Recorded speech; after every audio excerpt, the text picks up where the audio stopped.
ทาชินนาวงศารามรุ่งเรืองรองส่องแสงพระธรรมสุดเลิศล้ำผู้ถิ่นธานี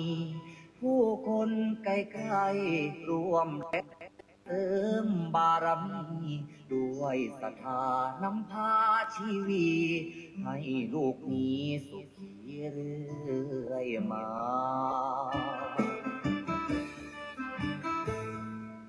น้อมว่าองค์พระครูอภิรักษ์ชินวงศ์ท่านผู้คอยหนุนนำดำรงจิตจะลงพระศาสนาบุญบารมีศาสตร์ส่องสีปกป้องภาราสั่งสอนธรรมเหล่าปวงศรัทธาเทศนาพ้นวัฏฏะสงสาร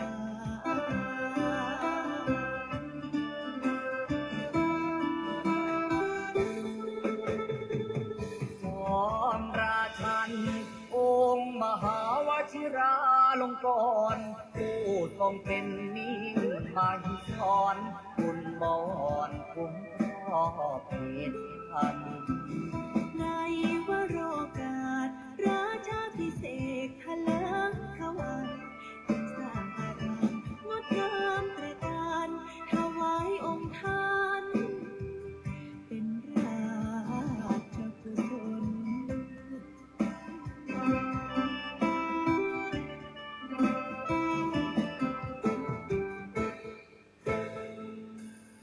วัดป่าพุทธชินวงศารามดงไกลๆแส่สองเลือนามทั่วเขตขามต่างไทยยินยนต์ศูนย์รวมจิตใจสุดเลื่อมใสในดวงกมลของศรัทธาเหล่าสาธุชนสุขเลิศล้นบ่มีใดปาน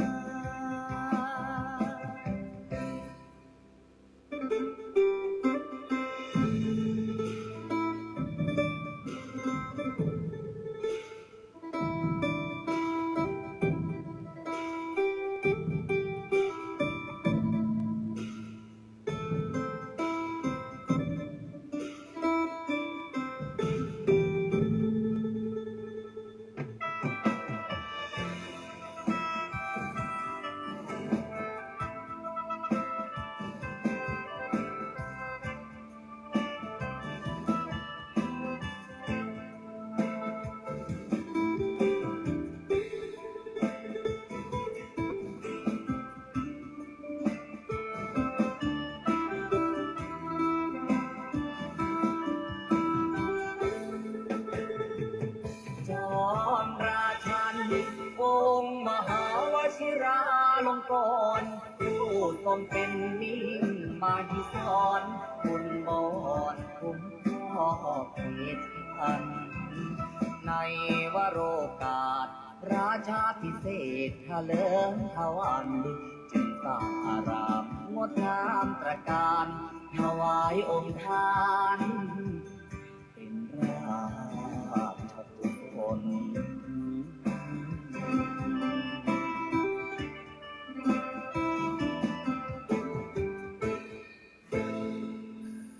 ถึงการอันมงคลของชนสังวรขอวันพาประนดน้อมก่อนกราบวิงวอนอ้อนอธิษฐานพระบารมีรุ่งเรืองสีนั้นจงบันดาลสิ่งศักดิ์สิทธิ์ทั่วถิ่นสถานโปรดช่วยประทานโลกนั้นร่มเย็น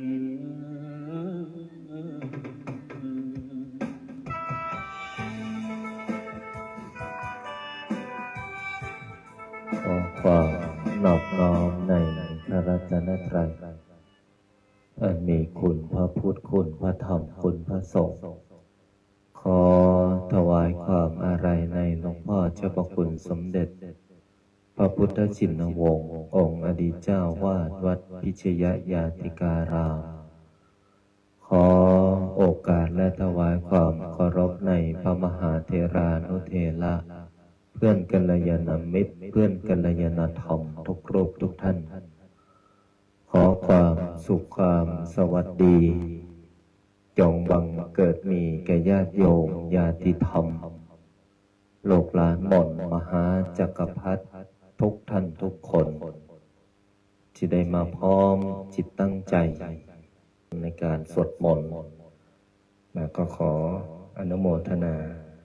เอาละต่อจากนี้ขอให้พวกเราพร้อมจิตตั้งใจสวดมนต์ในวันนี้ได้พร้อมเพรียงกันพุทธังชีวิตังเมปุเชมิธัมมังชีวิตังเมปุเชมิสังฆังชีวิตังเมปุเชมิพุทธังวันทามิธัมมังวันทามิสังฆังวันทามิคูอุปัชฌาย์อาจาริยะคุณังวันทามิมาตาปิตุคุณังวันทามิภัตไตรสิกขาคุณังวันทามินะโมตัสสะภะคะวะโตอะระหะโตสัมมาสัมพุทธัสสะนะโมตัสสะภะคะวะโตอะระหะโตสัมมาสัมพุทธัสสะนะโมตัสสะภะคะวะโตอะระหะโตสัมมาสัมพุทธัสสะพุทธังสรณังคัจฉามิธัมมังสรณังคัจฉามิสังฆังสรณังคัจฉามิทุติยมปิพุทธังสรณังคัจฉามิทุติยมปิธัมมังสรณังคัจฉามิทุติยมปิสังฆังสรณังคัจฉามิตติยมปิพุทธังสรณังคัจฉามิตติยมปิธัมมังสรณังคัจฉามิตติยมปิสังฆังสรณังคัจฉามิปานาติปาตาเวรมณีสิกขาปะทังสมาธิยามิอาทินนาทานาเวรมณีสิกขาปะทังสมาธิยามิกาเมสุมิจฉาจาราเวรมณีสิกขาปะทังสมาธิยามิโมสาวาทาเวรมณีสิกขาปะทังสมาธิยามิสุราเมรยามัชฌาปมาทฐานาเวรมณีสิกขาปะทังสมาธิยามิอิมานิปัญจสิกขาปทานิสมาธิยามิอิมานิปัญจสิกขาปทานิสมาธิยามิอิมานิปัญจสิกขาปทานิสมาธิยามิสีเลนะสุขติงยันติสีเลนะโภคสัมปทาสีเรนะนิพุตติงยันติตัสมามิโสทะเย นะโมตัสสะภะคะวะโตอะระหะโตสัมมาสัมพุทธัสสะนะโมตัสสะภะคะวะโตอะระหะโตสัมมาสัมพุทธัสสะนะโมตัสสะภะคะวะโตอะระหะโตสัมมาสัมพุทธัสสะพุทธังอาราธนานังกโรมิธัมมังอาราธนานังกโรมิสังฆังอาราธนานังกโรมินะโมโพธิสัตโตอาคันติมายาอิติภควานะโมโพธิสัตโตอาคันติมายาอิติภควานะโมโพธิสัตโตอาคันติมายาอิติภควานะโมโพธิสัตโตพรหมปัญโยนะโมโพธิสัตโตพรหมปัญโยนะโมโพธิสัตโตพรหมปัญโยโยโทโสโมหะจิตเตนาภูตสมิงปาปะกะโตมายากามะธรรมเมกะตังโทสังสัพพะปะปังวินาศสันโตโยโทโสโมหะจิตเตนาธัมมะสมิงปาปะกะโตมายากามะธรรมเมกะตังโทสังสัพพะปะปังวินาศสันโตโยโทโสโมหะจิตเตกัสสมิงปาปะกะโตมายากามะธรรมเมกะตังโทสังสัพพะปะปังวินาศสันโตนะโมตัสสะภะคะวะโตอะระหะโตสัมมาสัมพุทธัสสะนะโมตัสสะภะคะวะโตอะระหะโตสัมมาสัมพุทธัสสะนะโมตัสสะภะคะวะโตอะระหะโตสัมมาสัมพุทธัสสะนะโมพุทธายะพระพุทธไตรรัตนญาณ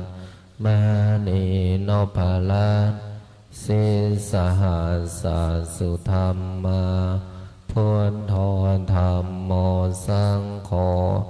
ยะถาพุทโมนาพุทธาบูชาธรรมบูชาสังฆ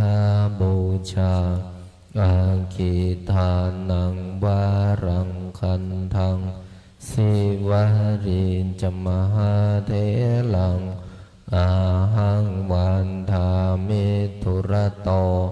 อาหังวันทามิธาตุโยอาหังวันทามิสัพพโตพุทธานธรรมสังฆปุญเชมินะโมพุทธายะพระพุทธไตรรัตนญาณมณีโนภาลัสสิสหัสสะสุธรรมาพุทโธธรรมโมสังโฆยะถาพุทโมนาพุทธาบูชาธรรมบูชาสังฆบูชาอาคิทานังวารังคันทังสิวาริจมหาเถลังอาหังวันทามิทุระโตอาหังวันทามิธาตุโยอาหังวันทามิสัพพโตพุทธาธรรมสัง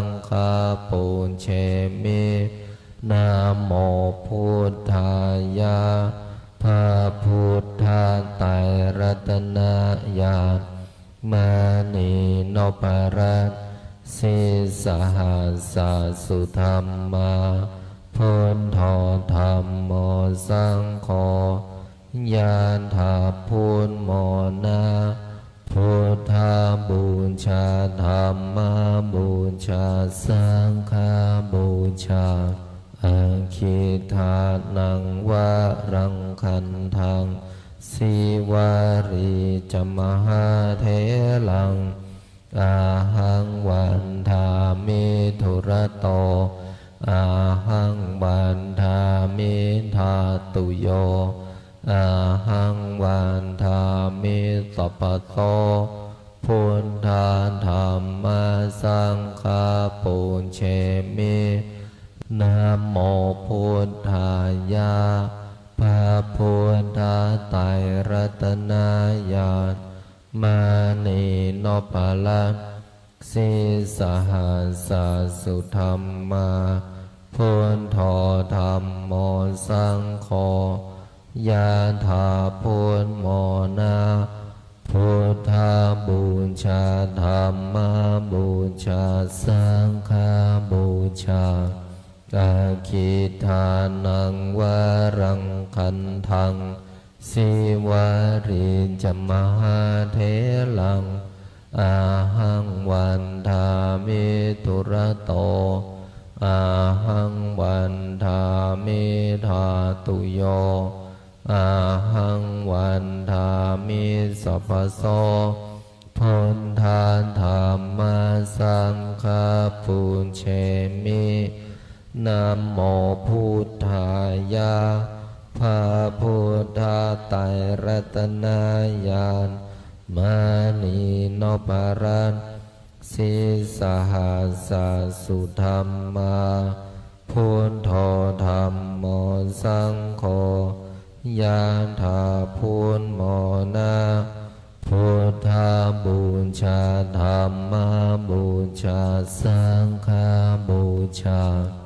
อาคิทานังวารังคันทังสิวารีจมหาเทลังอาหังวันทามิธุระโตอาหังวันทามิธาตุโยอาหังวันทามิสัพพโตพุทธาธรรมสังฆาปุญเชมินะโมพุทธายะพระพุทธไตรรัตนายาณมานีนปลัตสิสหัสสะสุธรรมาพุทโธธรรมโมสังโฆญาณาพุทโมนาพุทธาบูชาธรรมบูชาสังฆบูชาอาคิทานังวารังคันทังสิวารีจมหาเทลังอาหังวันทามิธุระโตอาหังวันทามิธาตุโยอาหังวันทามิสัพพโสพุทธาธรรมสังฆาปุญเชมินะโมพุทธายะพระพุทธไตรรัตนายาณมานีนปลัตสิสหัสสะสุธรรมาพุทโธธรรมโมสังโฆญาณาพุทโมนาพุทธาบูชาธรรมบูชาสังฆบูชาอาคิทานังวารังคันทังสิวารีจมหาเทลังอาหังวันทามิธุระโตอาหังวันทามิธาตุโยอาหังวันทามิสัพพโสพุทธาธรรมสังฆาปุญเชมินะโมพุทธายะพระพุทธไตรรัตนายาณ มานีโนปาละสิสหัสสุธรรมาพุทโธธรรมโมสังโฆยะถาพุทโมนาพุทธาบูชาธรรมบูชาสังฆบูชาอาคิทานังว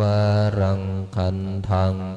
สิวาริจมหาเถลังอาหังวันทามิตุระโต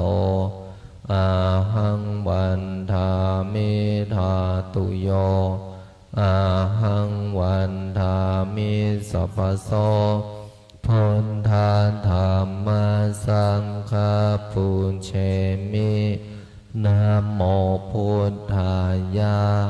พระพุทธไตรรัตนญาณมานีโนปาละสิสหัสสุธรรมาพุทโธธรรมโมสังโฆยะถาพุทโมนาพุทธาบูชาธรรมบูชาสังฆบูชาอาคิทานังวรังคันทังสิวาริจมหาเถลังอาหังวันทามิตุระโตอาหังวันทามิธาตุโยอาหังวันทามิสัพพโสพุทธาธรรมสังฆปุญเชมินะโมพุทธายะพระพุทธไตรรัตนญาณมานีโนปาละสิสหัสสุธรรมาพุทโธธรรมโมสังโฆยะถาพุทโมนาพุทธาบูชาธรรมบูชาสังฆบูชาอาคิทานังวรังคันทังสิวาริจมหาเถลังอาหังวันทามิตุระโตอาหังวันทามิธาตุโยอาหังวันทามิสัพพโสพุทธาธรรมสังฆปุญเชมินะโมพุทธายะพระพุทธไตรรัตนญาณมานีโนปาละสิสหัสสุธรรมาพุทโธธรรมโมสังโฆยะถาพุทโมนาพุทธาบูชาธรรมบูชาสังฆบูชาอาคิทานังวรังคันทังสิวาริจมหาเถลังอาหังวันทามิตุระโตอาหังวันทามิธาตุโยอาหังวันทามิสัพพโสพุทธาธรรมสังฆปุญเชมินะโมพุทธายะพระพุทธไตรรัตนญาณมานีโนปาละสิสหัสสุธรรมาพุทโธธรรมโมสังโฆยะถาพุทโมนาพุทธาบูชาธรรมบูชาสังฆบูชาอาคิทานังวรังคันทังสิวาริจมหาเถลังอาหังวันทามิตุระโตอาหังวันทามิธาตุโยอาหังวันทามิสัพพโสพุทธาธรรมสังฆปุญเชมินะโมพุทธายะพระพุทธไตรรัตนญาณมานี ปลักสิสหัสสะสุธรรมาพุทโธธัมโมสังโฆยะถาพุทโมนะพุทธบูชาธัมมบูชาสังฆบูชาอาคิทานังวรังคันทังสิวาริจมหาเถลังอาหังวันทามิตุระโตอาหังวันทามิธาตุโยอาหังวันทามิสัพพโสพุทธาธัมมาสังฆาปุญเชมินะโมพุทธายะพระพุทธไตรรัตน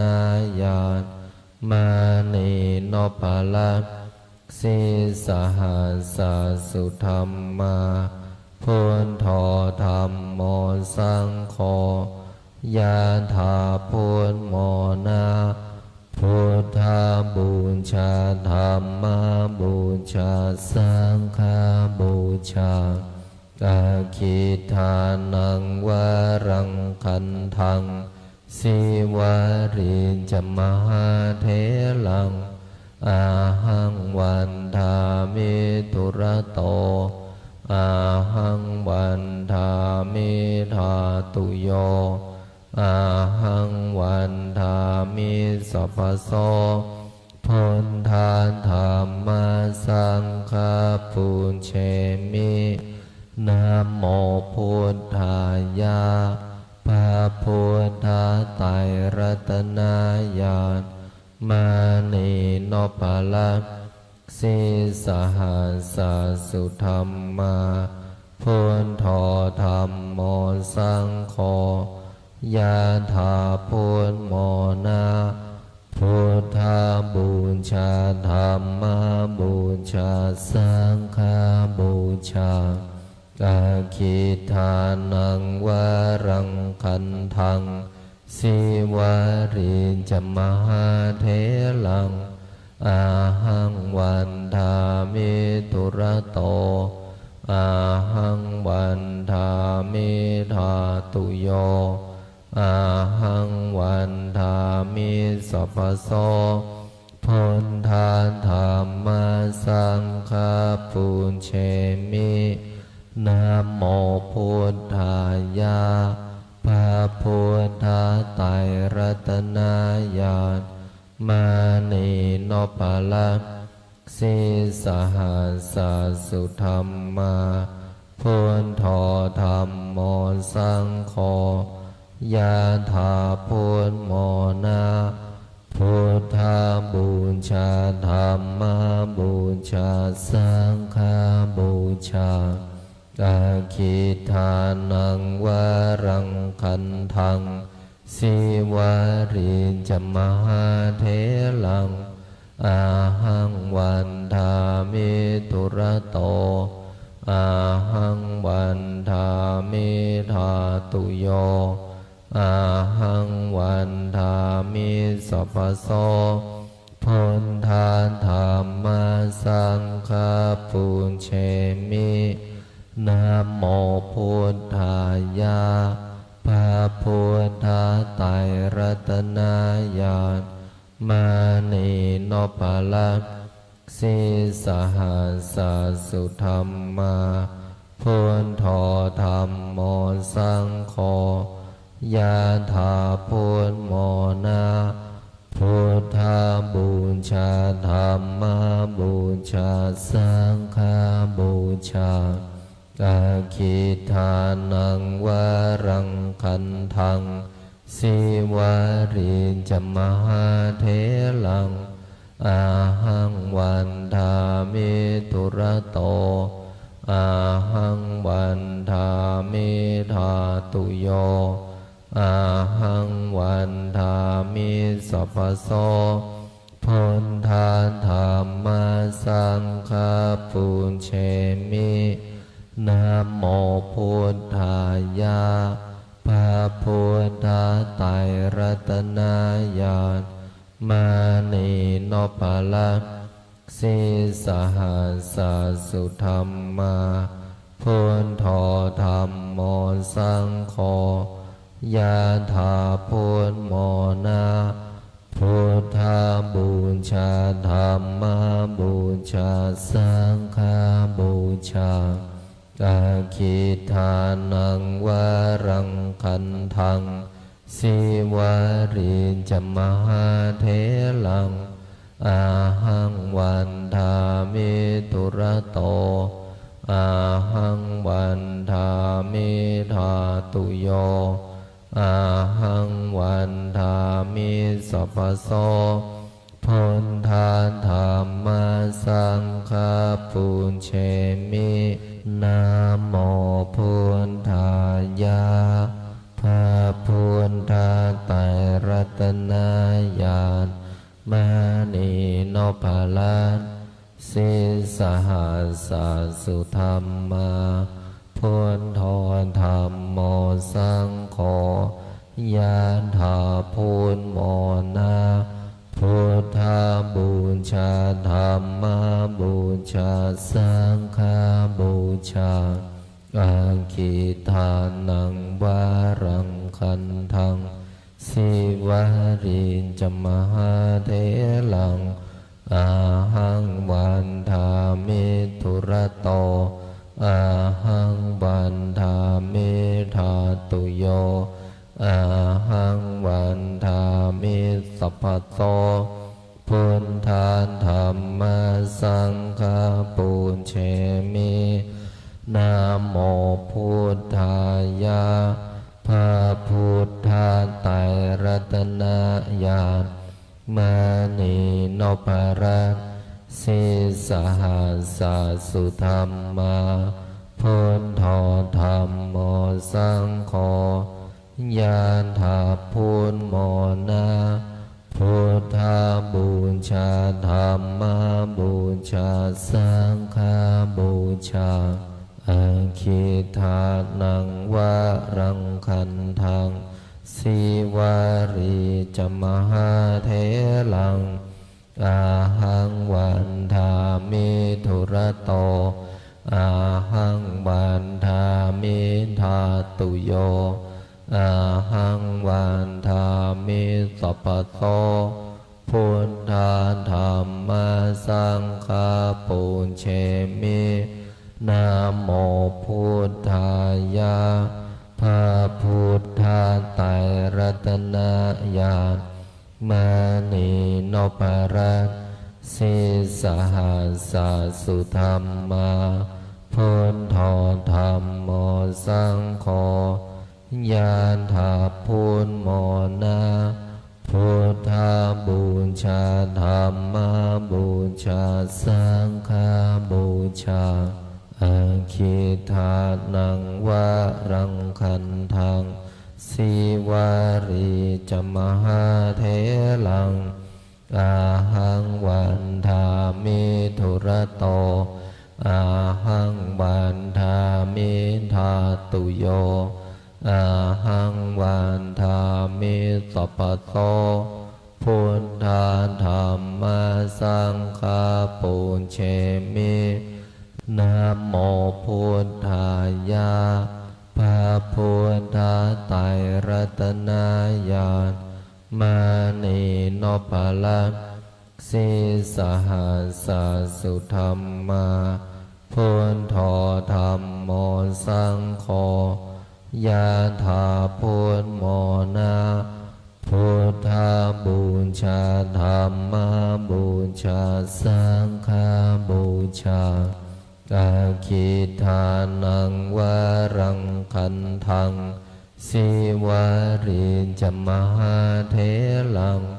อาหังวันทามิตุระโต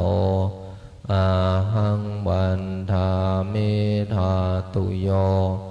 อาหังวันทามิสัพพโสพุทธาธัมมาสังฆาปุญเชมินะโมพุทธายะพระพุทธไตรรัตนญาณมณีนพรัตน์ สิสหัสสุธรรมาพุทโธธัมโมสังโฆยะถาพุทโมนะพุทธาบูชาธัมมาบูชาสังฆาบูชาอาคิทานังวารังคันทังสิวาริจมหาเถลังอาหังวันทามิทุระโตอาหังวันทามิธาตุโยอาหังวันทามิสัพพโตพุทธาธัมมาสังฆาปุเชมินะโมพุทธายะพระพุทธไตรรัตนญาณมานีโนภลังสิสหัสสุธรรมาพุทโธธัมโมสังโฆยะถาพุทโมนะพุทธาบูชาธัมมาบูชาสังฆาบูชาอาคิทานังวารังคันทังสิวาริจมหาเถลังอาหังวันทามิทุระโตอาหังวันทามิธาตุโยอาหังวันทามิสัพพโสพุทธาธัมมาสังฆาปุเชมินะโมพุทธายะพระพุทธไตรรัตนญาณมานีโนภลังสิสหัสสุธรรมา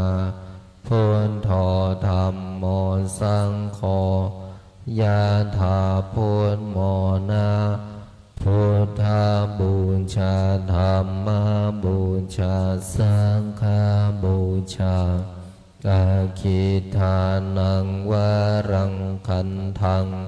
สิวาริจมหาเถลังอาหังวันทามิทุระโตอาหังวันทามิธาตุโยอาหังวันทามิสัพพโสพุทธาธัมมาสังฆาปุเชมินะโม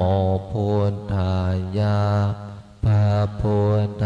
ไตรรัตนญาณมานีโนภลังสิสหัสสุธรรมาพุทโธธัมโมสังโฆยะถาพุทโมนะพุทธาบูชาธัมมาบูชาสังฆาบูชาอาคิทานังวารังคันทังสิวาริจมหาเถลังอาหังวันทามิทุระโต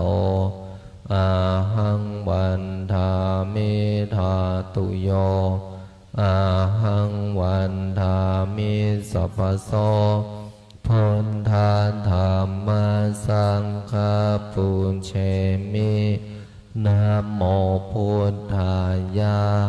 พระพุทธไตรรัตนญาณมานีโนภลังสิสหัสสุธรรมาพุทโธธัมโมสังโฆยะถาพุทโมนะพุทธาบูชาธัมมาบูชาสังฆาบูชาอาคิทานังวารังคันทังสิวาริจมหาเถลังอาหังวันทามิทุระโตอาหังวันทามิธาตุโยอาหังวันทามิสัพพโสพุทธาธัมมาสังฆาปุเชมินะโมพุทธายะพระพุทธไตรรัตนญาณมานีโนภลัง สิสหัสสุธรรมาพุทโธธัมโมสังโฆยะถาพุทโมนะพุทธบูชาธัมมบูชาสังฆบูชาอาคิทานังวรังคันทังสิวาริจมหาเถลังอาหังวันทามิตุระโตอาหังวันทามิธาตุโยอาหังวันทามิสัพพโสพุทธาธัมมาสังฆปุญเชมินะโมพุทธายะพระพุทธไตรรัตนญาณมานีโนปะละสิสหัสสุธรรมาพุทโธธัมโมสังโฆยะถาพุทโมนะพุทธบูชาธัมมบูชาสังฆบูชาอาคิทานังวรังคันทังสิวาริจมหาเถลังอาหังวันทามิตุระโตอาหังวันทามิธาตุโยอาหังวันทามิสัพพโสพุทธาธัมมาสังฆปุญเชมินะโมพุทธายะพระพุทธไตรรัตนญาณมานีโนปะละสิสหัสสุธรรมาพุทโธธัมโมสังโฆยะถาพุทโมนะพุทธบูชาธัมมบูชาสังฆบูชาอาคิทานังวรังคันทังสิวาริจมหาเถลังอาหังวันทามิตุระโตอาหังวันทามิธาตุโยอาหังวันทามิสัพพโสพุทธาธัมมาสังฆปุญเชมินะโมพุทธายะพระพุทธไตรรัตนญาณมานีโนปะละสิสหัสสุธรรมาพุทโธธัมโมสังโฆยะถาพุทโมนะพุทธบูชาธัมมบูชาสังฆบูชาอาคิทานังวรังคันทังสิวาริจมหาเถลังอาหังวันทามิตุระโตอาหังวันทามิธาตุโยอาหังวันทามิสัพพโสพุทธาธัมมาสังฆปุญเชมินะโมพุทธายะพระพุทธไตรรัตนญาณมานีโนปะละสิสหัสสุธรรมาพุทโธธัมโมสังโฆยะถาพุทโมนะพุทธบูชาธัมมบูชาสังฆบูชาอาคิทานังวรังคันทังสิวาริจมหาเถลังอาหังวันทามิตุระโตอาหังวันทามิธาตุโยอาหังวันทามิสัพพโสพุทธาธัมมาสังฆปุญเชมินะโมพุทธายะพระพุทธไตรรัตนญาณมานีโนปะละ สิสหัสสุธรรมาพุทโธธัมโมสังโฆยะถาพุทโมนะพุทธบูชาธัมมบูชาสังฆบูชาอาคิทานังวรังคันทัง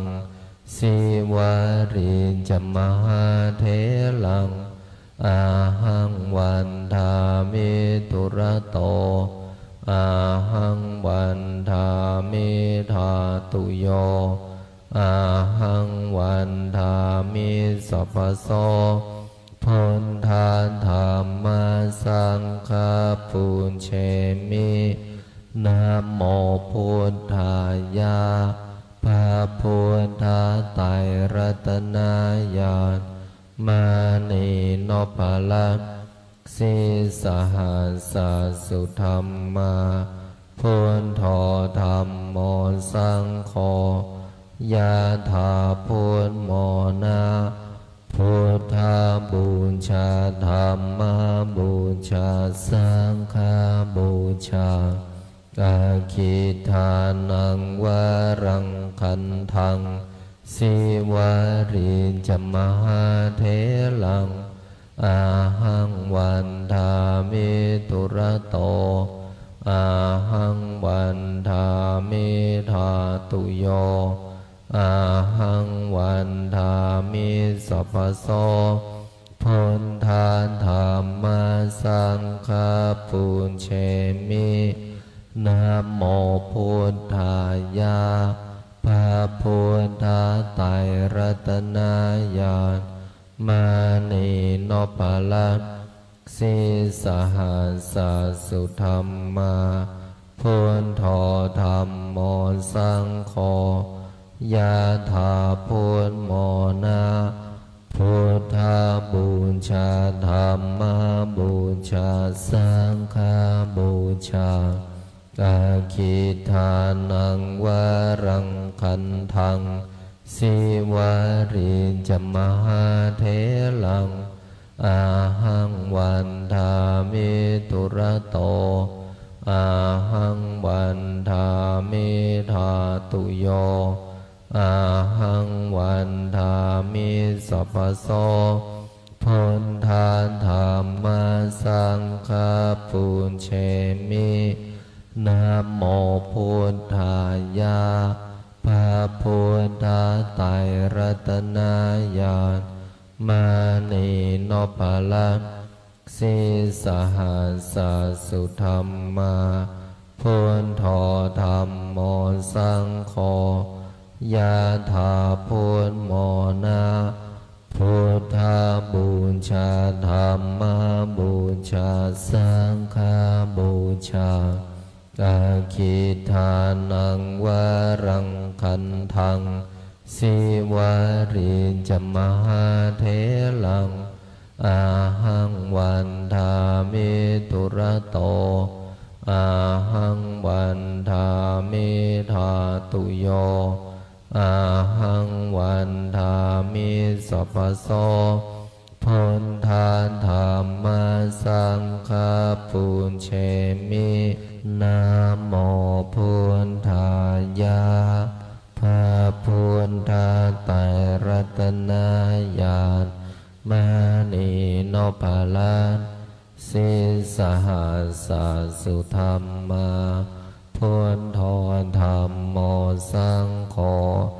ยะถาพุทโมนะพุทธบูชาธัมมบูชาสังฆบูชาอาคิทานังวรังคันทังสิวาริจมหาเถลังอาหังวันทามิตุระโตอาหังวันทามิธาตุโยอา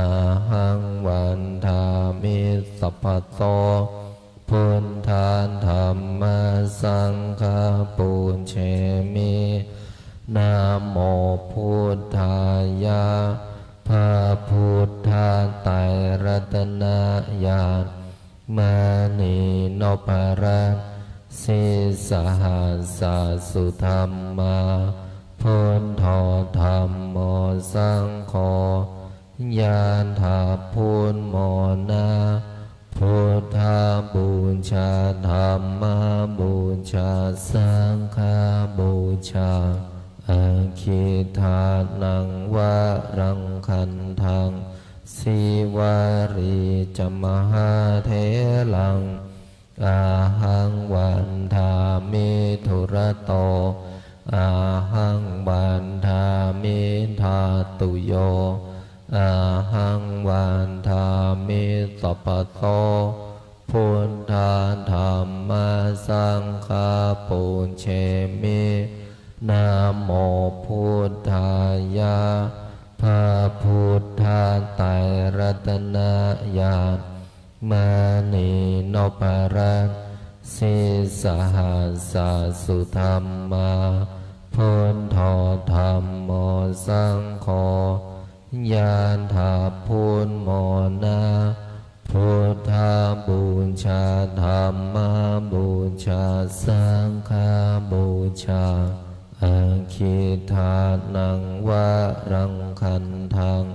สิวารีจมหาเถลังอาหังวันทามิธุระโตอาหังวันทามิทาตุโยอาหังวันทามิสัพพโตพุทธาธัมมาสังฆาปุญเชมินะโมพุทธายะพระพุทธาไตรรัตนญาณมานีนพรัตน์สิสหัสสสุธรรมาพุทโธธัมโมสังโฆยะถาพุทโมนาพุทธาบูชาธัมมาบูชาสังฆาบูชาอาคิทานังวะรังคันทังสิวารีจมหาเถลังอาหังวันทามิธุระโตอาหังวันทามิทาตุโยอาหังวันทามิสัพพโสพุทธาธัมมาสังฆาปุญเชมินะโมพุทธายะพระพุทธาไตรรัตนญาณมานีนพรัตน์สิสหัสสสุธรรมาพุทโธธัมโมสังโฆยานถาพุทโมนาพุทธาบูชาธัมมาบูชาสังฆาบูชาอาคิทานังวะรังคันทังสิวารีจมหาเถลังอาหัง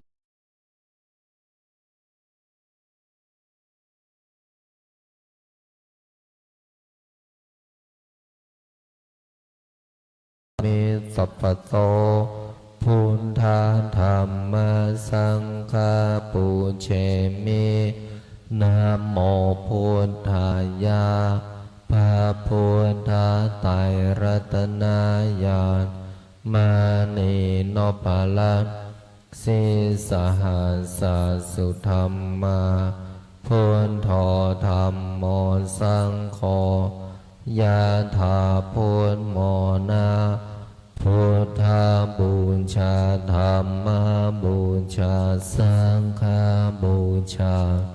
อาคิทานังวะรังคันทังสิวารีจมหาเถลังอาหังวันทามิธุระโต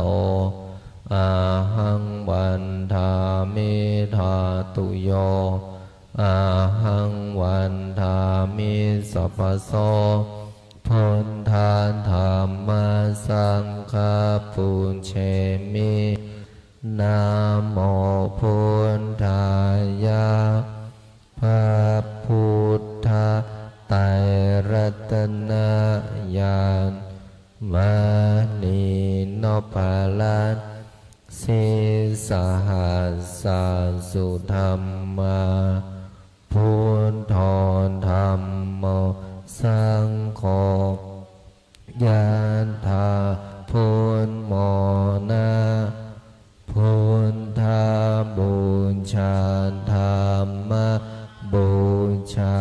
สังฆบูชาอาคิทานังวะรังคันทังสิวาริจมหาเทลังอาหังวันทาเมตุระโตอาหังวันทาเมธาตุโยอาหังวันทาเมสัพพโตพุทธธรรมสังฆปุญเชมิสัมเพพุทธาสัมเพธัมมาสัมเพสังฆาพลาปัตตาปัจเจกานันจะยังพรังอรหันตานันจะเตเชนะราคัมพันธามิสัมภาโสสัพเพพุทธาสัมเพธัมมาสัมเพสังฆา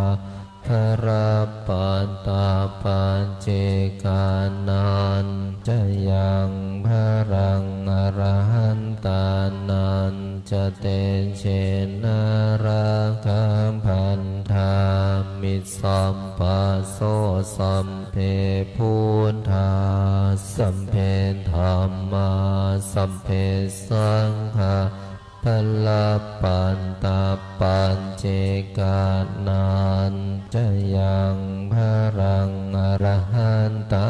นันจะเตเชนะราคัมพันธามิสัมภาโสพุทธังอธิฐามิธัมมังอธิฐามิสังฆังอธิฐามิขออำนาจบุญกุศลที่เกิดจากการสวดมนต์บทมหาจักรพรรดิ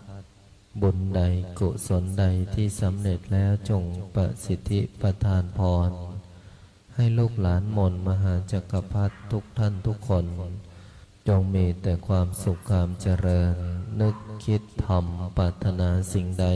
ขอให้สิ่งนั้นพันสำเร็จสมความปรารถนาทุกประการอีกทั้งขอให้ทุกคนอย่าอดอย่าอยากอย่ายากอย่าจนให้มั่งให้มีให้ร่ำให้รวยมีเงินมีทองเหลือกินเหลือเก็บเหลือใช้มีสุขภาพร่างกายที่แข็งแรงมีอายุขัยที่ยืนยาวถึง100 ปีทุกท่านทุกคนเทินขอนโมทนากราบลาพระรัตนตรัยได้พร้อมเพียงกัน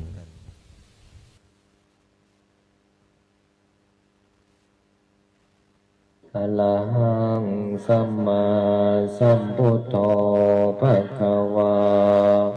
พุทธังภะคะวันตังอภิวาเทมิสวากขาโตภะคะวะตะธัมโมธัมมังนามัสสามิสุปฏิปันโนภะคะวะโตสาวกสัง